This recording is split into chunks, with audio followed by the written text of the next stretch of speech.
Welcome to Fine Tuning with Drew Taylor, your one-stop shop when it comes to animation news and commentary. I'm Drew's co-host, entertainment writer Jim Hill, and he and I are recording this show on Wednesday, August 4th, 2021.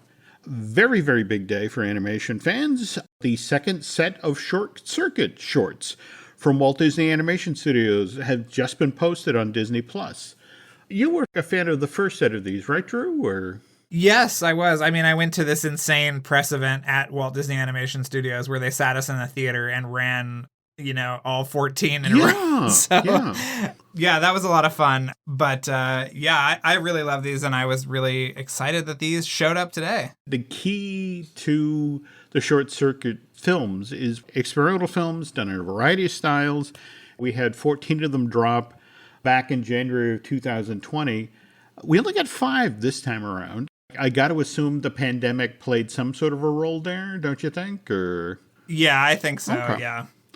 Okay, we'll talk about this latest set of Short Circuit shorts shortly, plus get to some other kind of huge animation news in a moment. But first, the news portion of today's Fine Tuning is brought to you by Storybook Destination, trusted travel partner of the Jim Hill Media Podcast Network. For a worry-free travel experience, please book online at storybookdestinations.com.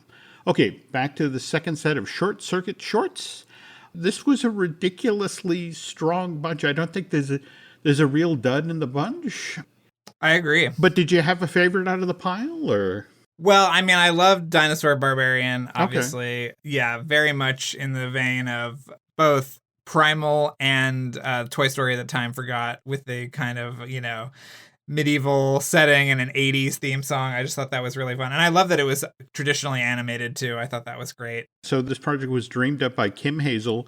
If you looked at the credits, there's a lot of heavy hitters from the 2D world who worked on this. I mean, Alex Cooper-Schmidt, Randy Haycock, Mark Mitchell, and effects work by Dan Lund. She talked about how they looked at a lot of 80s animation to sort of get the style right and that sort of thing. Yeah, it reminded me of, what was that, Dino Warriors? There we go. That show was, where they were... yeah. Dino Riders, yeah. So, what about you? Jacob Frey's Going Home. Oh, my God. I was not ready for that. That was the wrong one for me to see, especially this year. But an amazing style piece with a great story that was told so clearly, yet in such a minimalist style. And I love the little button at the end that life goes on. What did you think of Songs to Sing in the Dark? Oh, I loved that. I would have watched that for another 15 minutes, I swear. No, that's it exactly. Rhianna Delanoy. I mean, crazy visuals. I would love to go back to that world. I'm hoping somebody at Disney looks at that one and, okay, let's revisit that idea. On the other hand, Ryan Green's Crosswalk was a lot of fun as well, though it had kind of a stop-motion-y look, didn't it? Yeah, that one and number 2 to Kettering both had were very indebted to stop-motion, which always makes me happy to see some stop-motion love. Same thing here. And Lisa Ray's number 2 to Kettering, interesting use of lighting, color. Like I said, all 5 well worth going out of their way to see, folks. And again, that's over at Disney+.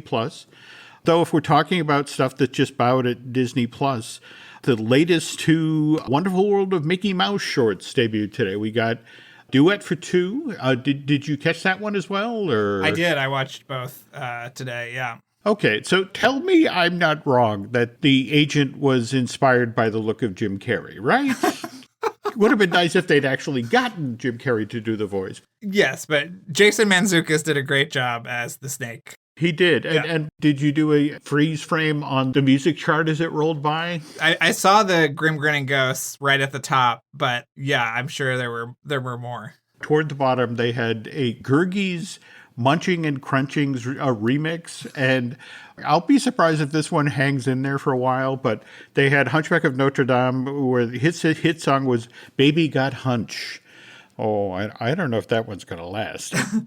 I did love that the totally mini version of Minnie was in there when they're sort of going through the ages. Yeah. Yeah. And Mouse, right? Yeah. Someone clearly had some fun with that one, along with the bird watching one. Again, I don't know if you paid attention to when Minnie opened her her trophy book, so to speak, of all of the pictures of the birds she got. And in there, what we had Flit from Pocahontas, Madame Upanova, the ostrich ballet dancer from Fantasia, the Euchera bird from Saludos Amigos, and Clara Cluck and Donald Duck. And while we're talking about birds, I should have mentioned with the Mickey Mouse short that debuted just last week, The Enchanting Hut. That one, if you haven't seen it yet, folks, is a wonderful tribute to the Enchanted Tiki Room. Lots of great design and an ending that, that clearly puts you right inside the ride. And speaking of birds, what did you make of Tuca and Birdie getting picked up for its third season? Well, I haven't watched it yet, but I am always happy when weird indie animation succeeds, especially the way that it was treated by Netflix. So I'm very happy that it's coming back. So Tuca and Birdie, which is an adult animated series, it begins streaming on Netflix in May of 2019. And they canceled it. They hadn't even finished the run at that point, right? They were 3 months in and just announced that, I guess, based on Netflix's algorithm, it wasn't doing what it was supposed to. But then May of 2020, Cartoon Network announces that it's going to get revived for Adult Swim. It debuts January 13th of this year. So again, we got a third season coming, which is great. Do you remember where Tuca and Birdie is produced? Is it Canada or here? Or? I am not sure, actually. I'm not sure who is doing the actual animation for it. Okay, because we got some distressing news out of Canada today. Where did you first learn about this? I saw this on Cartoon Brew. Okay. But I also saw Jorge Gutierrez tweeting about it as well, because he had just finished Maya and the Three with Tangent Animation. And then today comes the news that the entire studio is shutting down because Netflix was dissatisfied with their output. And so a couple of pretty high profile movies are now canceled too. The Monkey King, which was going to be produced by Stephen Chow, and High in the Clouds, which was being produced by Paul McCartney.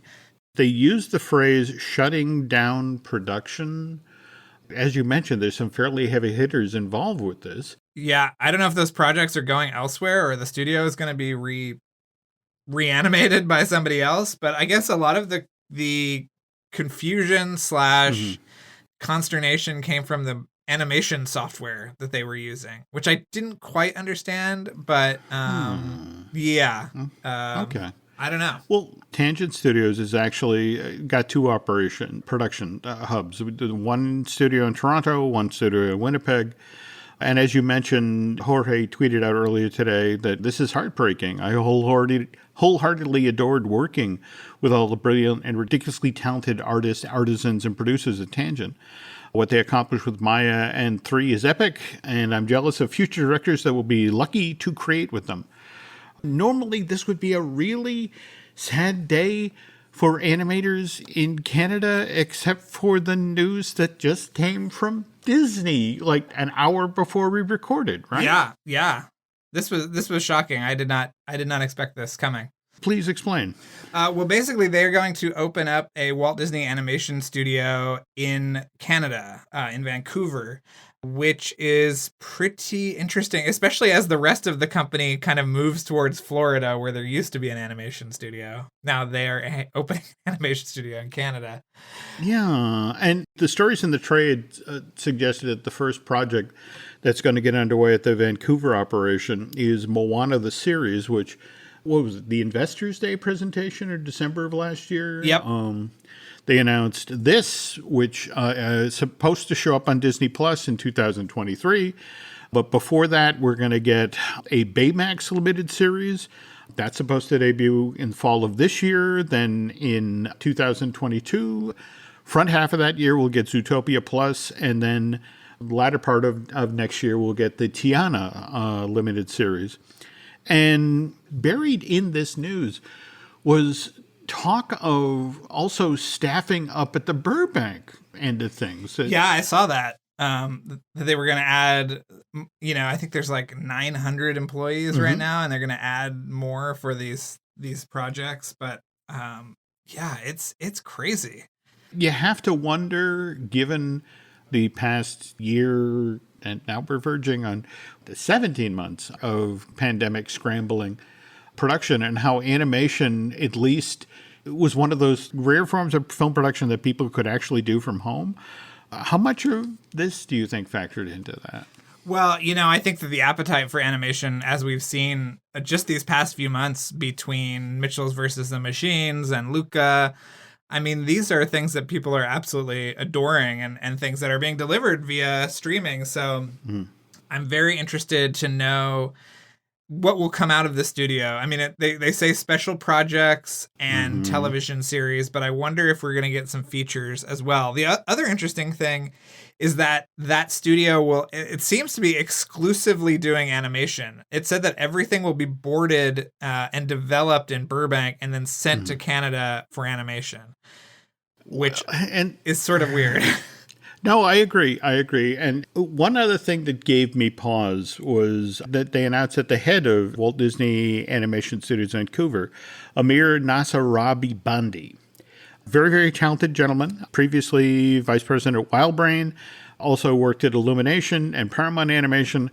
But did you see where else he worked? Yes, and this was the first thing I thought of when I heard the announcement too, Jim.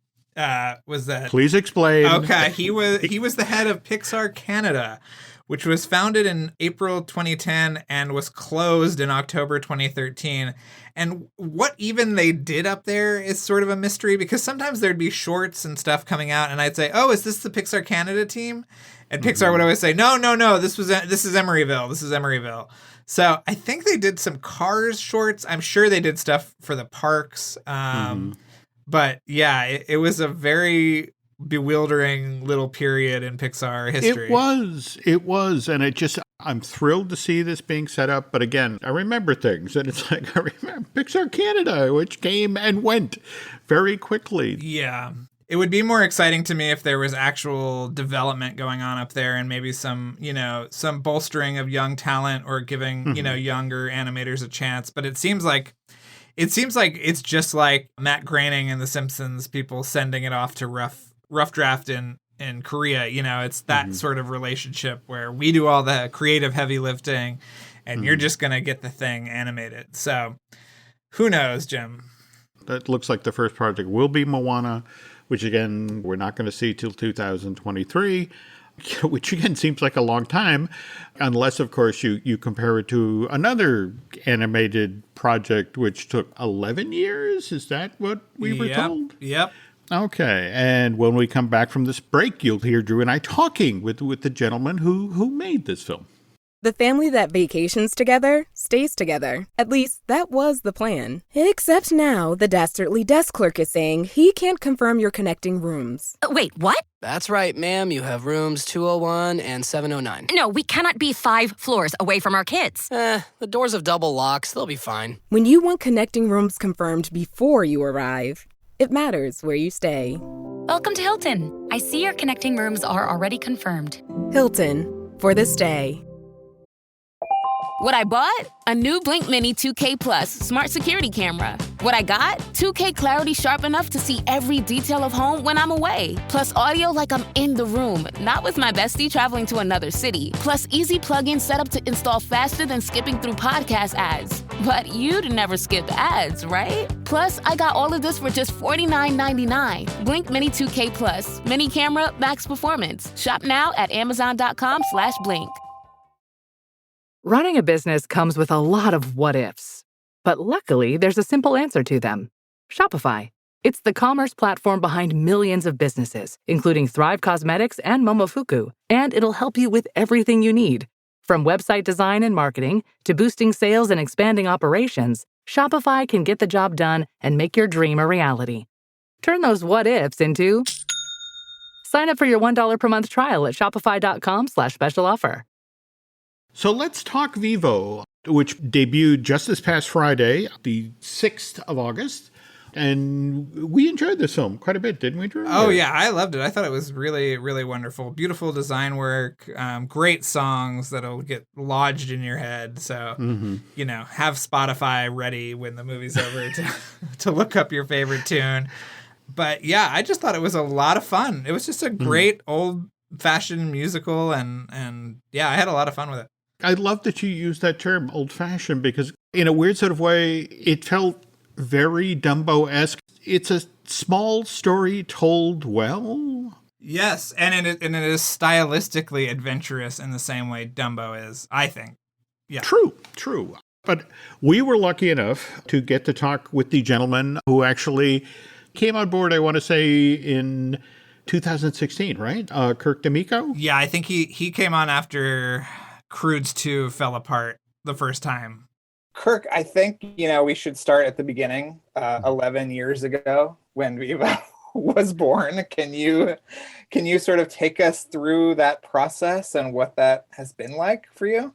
Yeah, I can. The 11 years ago started with Lin. So that process I've only known from what he's told me from the very beginning. So okay. It was at a different company, and Lin had worked on about 5 or 6 songs, I think. I can't remember exact number, for demos for the particular story. The most important part of that story was the beginning. And that beginning is still very much intact from the original story written by Peter Barsicchini. And that was really the story of Andres and VIVO together as a duo. And I think this most appealed to Lin in the sense that growing up in New York, you see musical acts, buskers, and they would do this sort of act every day, 20 times a day, 7 days a week, their entire life. And not only did these guys do an act for the street, but they also went home and had their disciplined, regimented rituals as roommates or father, son, whatever. So the fact is that these two guys know everything about each other, and their life is complete. And that they love the music they play. They love being around each other. And VIVO as a character can't never imagined a day without Andres. Right. Both as a performer and as a person. And then just in 1 minute, all that's taken away from him. That was there. And that's what Lin was always writing to. And that was the core of the story that we carried. And then in 2016, when I became involved, I started working with Chiara Udes, who worked with Lin on In the Heights as a writer. And we started discussing the rest of the story and where we want to take it. And that brought into the story Gabby and most of the journey of what is through Key West into the Everglades, into Miami. Normally with an animated feature, you're lucky if you get one really well-developed world. And with this one, if I'm counting correctly, there's 5. I mean, you've got Old Havana, you've got Key West, the residential area, Key West, the tourist corridor, then the Everglades, and then finally this super neon version of Miami. What was it like to have to try to wrestle that to the ground, to have a story work through all of those spaces? Well, wrestle, we just have the best art department in the world. I mean, that's how I did it. But, Roger Deakins and Carlos Zaragoza, for one. But honestly, I think that the really fun thing about this movie was, and Lin talked about it musically, we wanted to make a musical in the grand tradition of like an MGM stage musical, that it was really designed, right? And that's why Carlos had come up with the idea of even the opening up on the curtains. So that we are in this is a theatrical presentation of this world. And the fun part about working through all these was that they had a story to tell in their own right because of the way VIVO's mindset was, right? So it was taking him from these warms of Havana, this beautiful place that he knew, these 2 blocks that were his life, and throwing him into that kitschy Key West, and then carrying them through, exactly as you say, that tourist area into the Everglades. And the thing about the Everglades is, while he is a Kinkajou that was originally from the rainforest, he's lived with an old man in an apartment since he was basically 2. So he's a city guy. And I think that Lin's attitude and the way he expresses himself as a city guy. So that was really fun to develop that, which was what would constantly considering what would a little guy, a little Kinkajou, how would he feel about these places? And then the 4th one, as you mentioned, Miami, which was such a fun riot of color and idea, which was taking all of like the contemporary architecture of Brickell and smashing it against all the Art Deco of Ocean Drive and lighting it all up like Emerald City, so that VIVO had sort of this, taken him from even visually, taken him from the place that he loved the most, and through things that seemed super scary, but his relationship with Gabby, when they enter the Mambo Cabana, and we have that moment where Vivo is separated from Gabby, but he goes into Marta's dressing room, and we come back to the Havana style and the Havana look. And so that idea that Marta, Gloria Stefan's dressing room, was going to be the return home in a way, that in a way, if he was to think that, could he choose that life? Was Havana the life? And then he would go to that window and look out on Miami and go, I'm ready for this. Because in the beginning, when Andres is like, we're going to Miami, he's like, I am not going anywhere near that place. So I think that the idea that we were constantly remembering that, and then Lin would be talking about it musically, the idea that we would come from a place with music like One of a Kind, or with the music of Mambo Cabana, which was more of the warm water to Vivo. And then we were going to throw him into the cold side of the pool when he meets Gabby, constantly trying to just see what we could do for his arc, and making sure that the journey was refreshing visually and sonically. Well, Jim, I'm going to add another setting there, which is the kind of musical world, like the fantasy kind of world that they go into as well. So I was wondering if you could talk about that and what that approach was. I mean, obviously you're working with completely different rules because nothing is, concrete. And so I would really love to hear more about that, the creation of that universe as well. Yeah, great. So the two parts that, at the beginning, it was like, we're going to have 8 to 10 different songs by Lin Manuel Miranda, and we're going to do a different look for every song. And they were like, no, we're not going to do that. You're crazy. There's no way.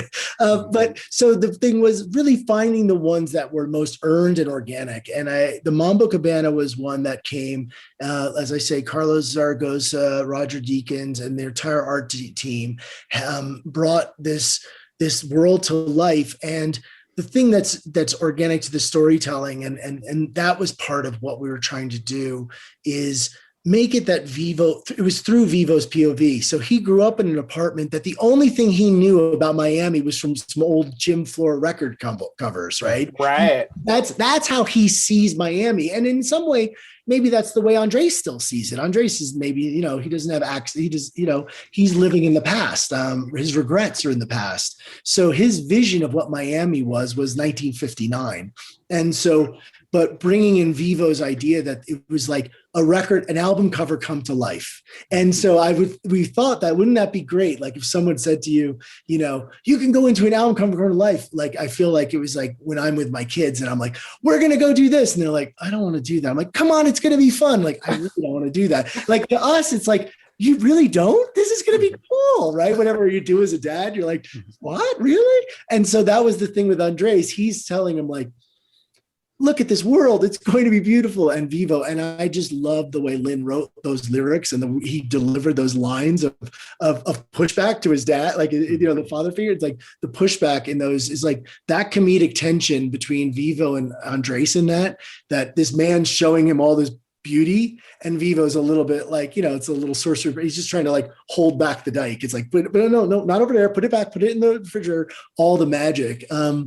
That was something that I think, again, it was earned by the character and the story we were telling. And so the second one that really blows all the rules out, again, is the own drum sequence, which it was Carlos Zaragoza and our board artist, Carlos Romero, when we started working on it, we got the song from Lin, and we always knew that Gabby was this character. She had existed for a while in our boards and our screenings as that character, but she didn't have her song yet. And so but we did have the room. And so Carlos and his team had designed that room, her bedroom, to be sort of like very eclectic. Like she would make giant loudspeakers out of refrigerator boxes. She had a DJ table. It was just who she was. She was like a downtown kid, in the suburbs. So it's like she was trying to express herself.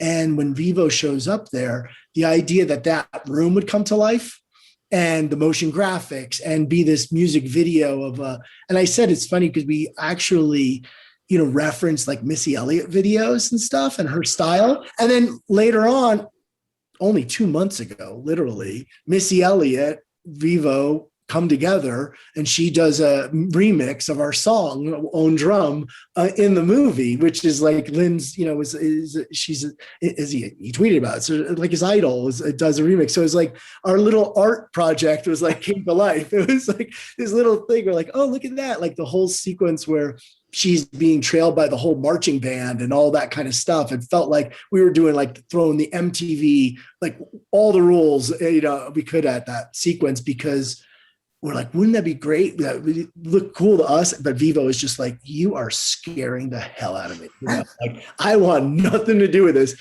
And again, I think that's the fun of the way Lin plays it. The event that sets the story forward, we lose Andreas. And I love how you staged that with the sensitivity coupled with the art direction. I mean, how the color was literally pulled out of the scene. That's got to have been a lot of talking about, because obviously this is a film you want kids to watch. And how much is too much? What were the conversations there? There was a moment there that it was a couple influences. I mean, Brandon Jeffers, my co-director, and that was a moment where storyboarders, story artists, and art department. And again, it's the tip of the hat that Carlos Zaragoza is just an amazing production designer. He had come up with the idea. We used to have an idea that when the doors kind of blew open, all the sheet music flew out, and then he'd be chasing all of this. And then when it came to just the one song, but that sort of flying on the wind and sort of taking him away, and that idea, that was his idea. And then I just fell in love with it. And even the staging, which was one thing, was like, we're going to need a wingback chair. Yes, we are, because nobody wants to see the face. So luckily there's beautiful old wingback chairs. That's fun. And the part with the finger, I remember, I think James Baxter pitched that. I really do. I got to remember, because he was on the show then at the beginning and helping with the character designs and helping all around. But I think that was his pitch, is that he would hold it and hold on to it and not want to let go. And then the wind would go and blow the song out.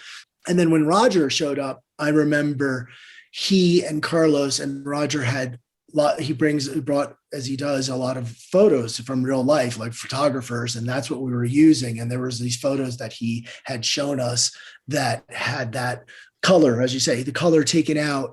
Especially the shot that really gets me is there's the one of the wide of Havana of the Malecon, because we saw the early one when we come in and it's all joyful, and then that one that's just sitting there. And Alex Lackamore's score too. I think that was a big part of helping us. Music doing the heavy lifting there, because that was quite a moment. But yeah, it took. It's one of those ones that was really super special, because it's, as you guys know, it's like when all the disciplines get to work together, it's like where the little magic happens. And it was like, who's going to go first or what happened? But it was like, we got the wing back. All right, that's done. Okay, we don't have to we don't want to see the cadaver. Right? So that was the less gentle way of putting it. But yeah, that was the staging issue. Well, you talk about staging, you talk about Roger Deakins, and I want to talk about the opening sequence, the shot, this endless shot. I think I could pinpoint some of the stitches, but when I rewatch it again, I'll send it to Garth and you can confirm or deny where these are. But can you talk about what that was like? Was he like, were you saying like, this is our 1917 moment, but I would love to know everything that went into that. Okay. Yeah. So that was, when we first started working on that sequence, that song, like I said, it existed in a long time. It was rewritten. Lin would rewrite lyrics, and that whole flashback sequence we put in very recently, last year, but to explain, because the one part about that was Lin was very hopeful and kind of adamant that we started on music. So that little flashback of where they met used to exist as a prologue, as one could usually understand, is like, usually you go linear, and it's like, and then this happened to me, and then I met the guy. And Lin was like, no, we're starting on the music, and then I'll get that. Just give it to me, give me that piece, and I will make that for you. I will put that in I will tuck that in. And so in the idea of what it was just trying to show the synchronicity, right, of who they were, and keeping them together and making it that they were completing each other.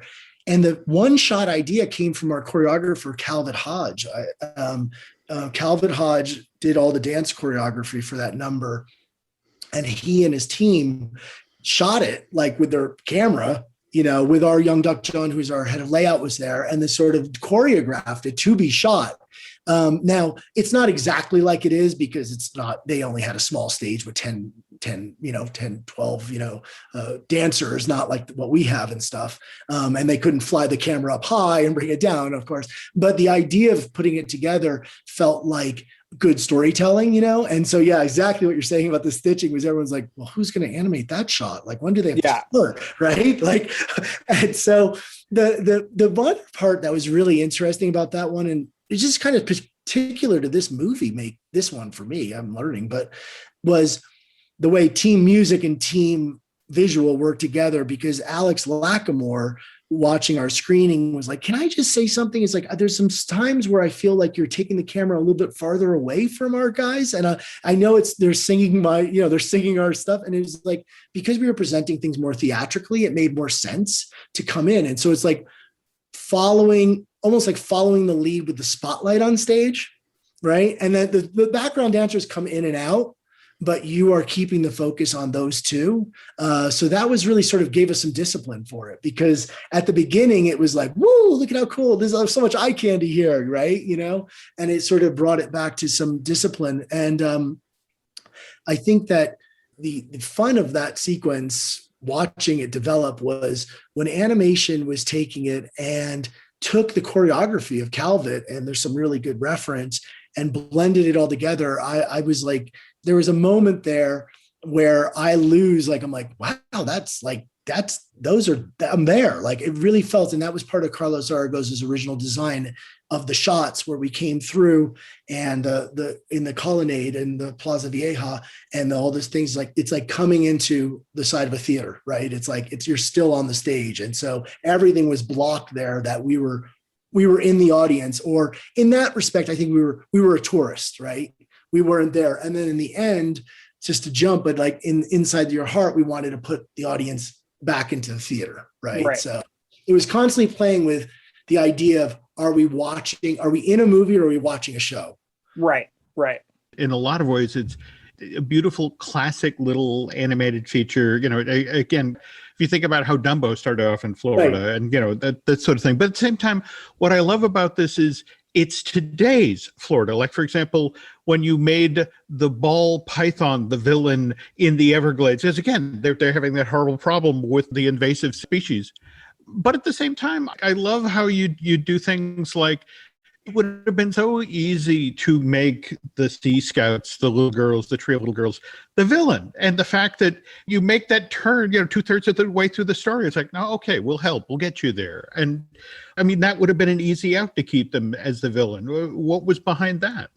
Well, the Girl Scouts were developed at a time when we were, the thing about this movie and thinking about villains, and it is this classic, like you say, it's a small story, but it's also, we have a kid and a Kikachu. So the villain, if you went to like reach for something giant, I think the thing would have collapsed. I mean, you know what I mean? Like, if it had become like a world save mission, it's a tale, about doing a noble mission on behalf of your friend. So the level of the adversaries, or the antagonists, if you will, had to be sort of just a step above where our kids were. You know what I mean? Like, in a way that they kept it sort of feeling grounded, because we would have instantly known that they couldn't have dispatched of any real villain. There's a 10-year-old girl in a Pikachu. So the idea of doing these, and the fact that they were so well-meaning and officious, so they were just wanting to save this thing, just was a great idea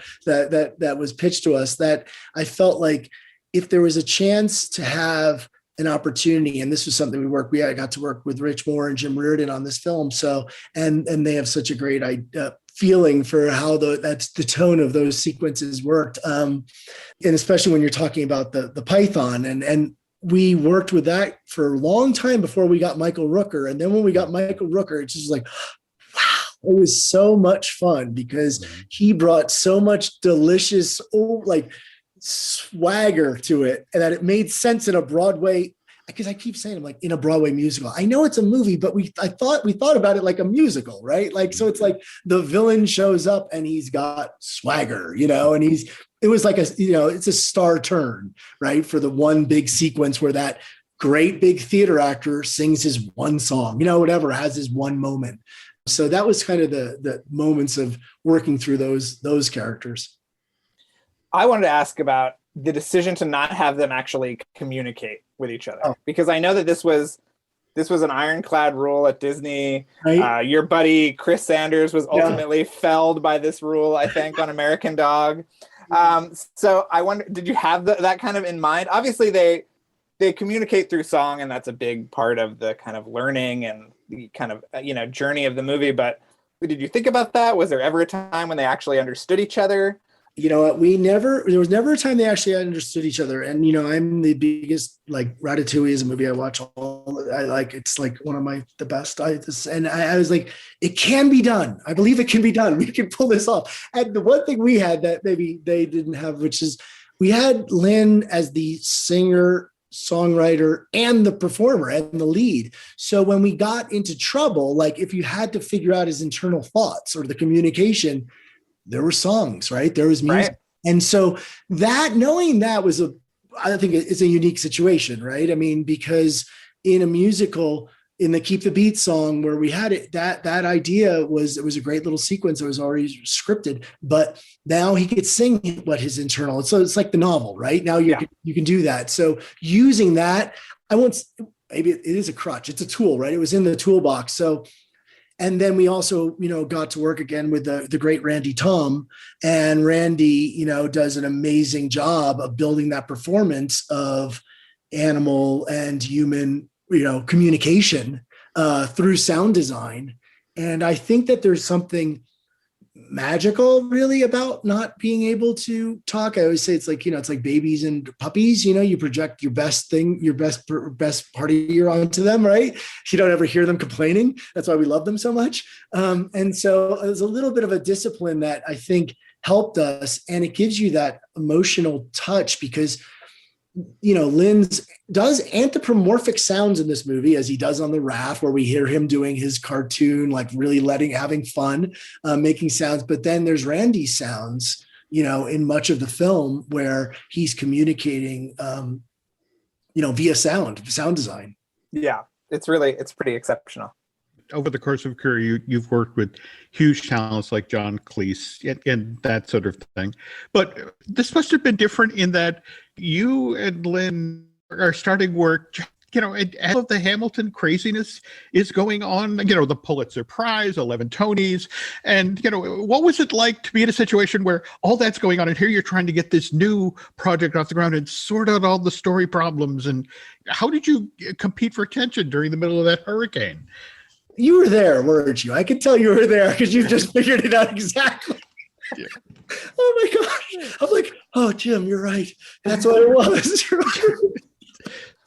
Oh man, that's a good question.